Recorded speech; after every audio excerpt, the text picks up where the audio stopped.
Hello viewers, गांव की गाथा चैनल में आप सभी का स्वागत है। आज सोमवार का शुभ दिन है और आज हम सुनेंगे शिव जी की कथा।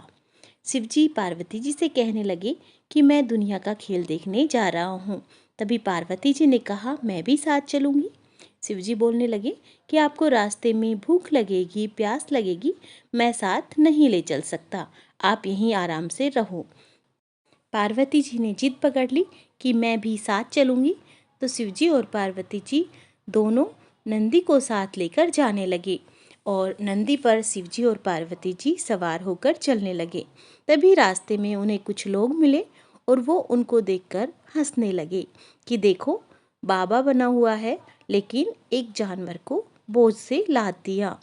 तभी शिवजी महाराज नंदी से नीचे उतर गए और पार्वती जी को बैठाकर चलने लगे।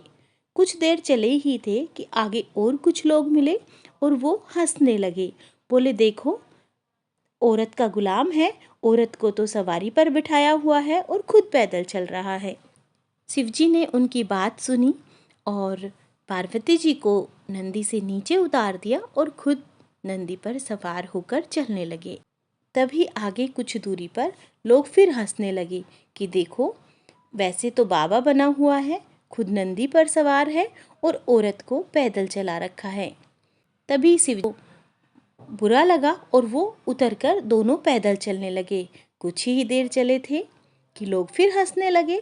बोले कि देखो, नंदी की सवारी इनके साथ में है और दोनों पैदल चल रहे हैं। तभी शिवजी हंसने लगे और पार्वती जी को समझाने लगे कि पार्वती जी देखो, ये है दुनिया का खेल। आप अच्छा करोगे तब भी दुनिया हंसेगी और आप बुरा करोगे तब भी दुनिया हंसेगी। उसके बाद शिवजी एक पेड़ के नीचे तकिया लगाकर सो गए।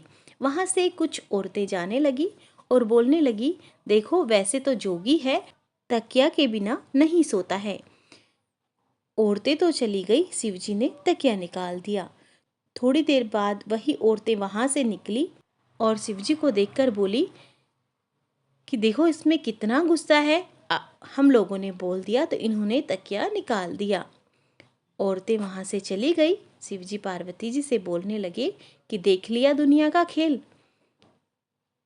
कि व्यक्ति को किसी भी तरह दुनिया में रहने नहीं देते। अच्छा करो तब भी ताने सुनने पड़ते हैं और बुरा करो तब भी।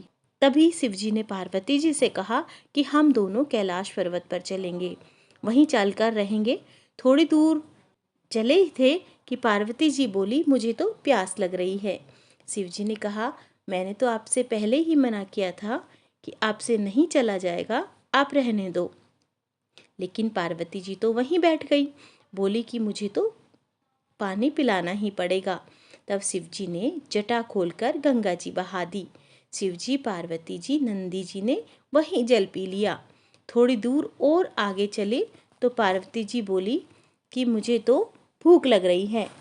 शिवजी ने कहा कि मैंने तो आपसे पहले ही मना किया था। लेकिन पार्वती जी ने फिर जिद पकड़ ली। तब शिवजी पार्वती जी एक बुढ़िया माई के पास गए और बोले कि बुढ़िया माई, अलखराम। बुढ़िया माई बोली कि अलखराम ने को क्या चाहिए? शिवजी बोले कि खीर खांड का भोजन।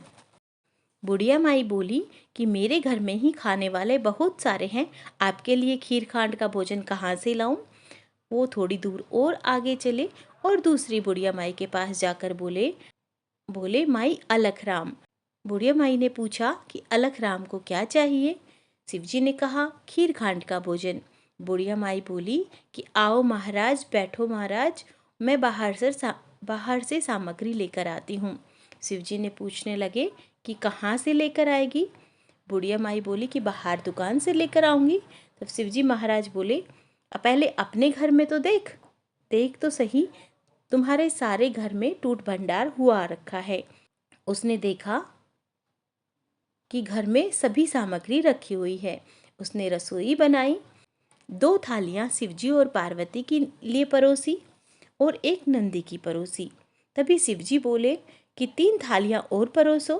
बुढ़िया माई ने पूछा कि इनमें कौन खाएगा? शिवजी बोले कि एक तेरा बेटा और एक तेरी बहू और एक आपका। बुढ़िया माई बोली, महाराज, मेरे तो बेटे और बहू नहीं हैं। शिवजी महाराज बोले कि पीछे घूम कर देखो। बुढ़िया माई ने पीछे घूमकर देखा तो 16 बरस का बेटा और बहू खड़े हैं। तब सभी लोग जिम लिए और शिवजी पार्वती जी अपने घर को चल दिए। बुढ़िया माई ने वो प्रसाद सारी जगह बांटा। जब वो प्रसाद पहली वाली बुढ़िया माई के बांटने गई तो बोली कि तो उसने कहा कि तेरे घर में तो खाने को अन्न नहीं था, इतना सारा अन्न कहाँ से आ गया। तब दूसरी बुढ़िया माई ने उसको सारी बात बताई। तो उसने पूछा कि कहाँ गया वो जोगी, मेरे घर से तो ले गया और तेरे घर में भर गया। और वो उसके पीछे भागने लगी। पार्वती जी कहने लगी, महाराज देखो वो पहले वाली बुढ़िया माई दौड़ी आ रही है। वो रुक गए। तभी बुढ़िया माई बोली कि मेरे से तो सारा धन आप ले गए और उसको दे गई। शिवजी महाराज बोले कि मैंने ना किसी से लिया है ना किसी को दिया है, तूने ना करी तेरे धन गायब हो गया, उसने हाँ करी उसके टूट भंडार हो गया। बुढ़िया माई ने कहा कि मेरे घर में तो कुछ भी नहीं रहा। शिवजी महाराज बोले कि तेरे धन में से आधा धन दूसरी बुढ़िया माई को दो। बुढ़िया माई ने कहा दे दूंगी। तब उसके वैसे ही धन हो गया। तब उसने घर जाकर आधा धन दूसरी बुढ़िया माई को दिया तो उसके पहले की तरह ही खूब सारा धन हो गया। उसने सबको रसोई जिमाई, खूब भंडारा किया और शिवजी महाराज की पूजा करने लगी। हे शिवजी महाराज, जिस तरह दूसरी बुढ़िया माई को दिया ऐसा सबको देना, कहने वाले को, सुनने वाले को और हुंकारा भरने वाले को, सभी सारे परिवार को खूब धन, बेटा, पोता, घर में रिद्धि सिद्धि सब देना, स्वास्थ्य देना। हे शिवजी महाराज, अपनी कृपा पूरे संसार पर बरसाना। अगर आपको यह कहानी अच्छी लगी हो तो वीडियो को लाइक और चैनल को सब्सक्राइब करना ना भूलें और साथ ही अपने कमेंट्स जरूर दें। कमेंट्स में ओम नमः शिवाय लिखना ना भूलें। ओम नमः शिवाय।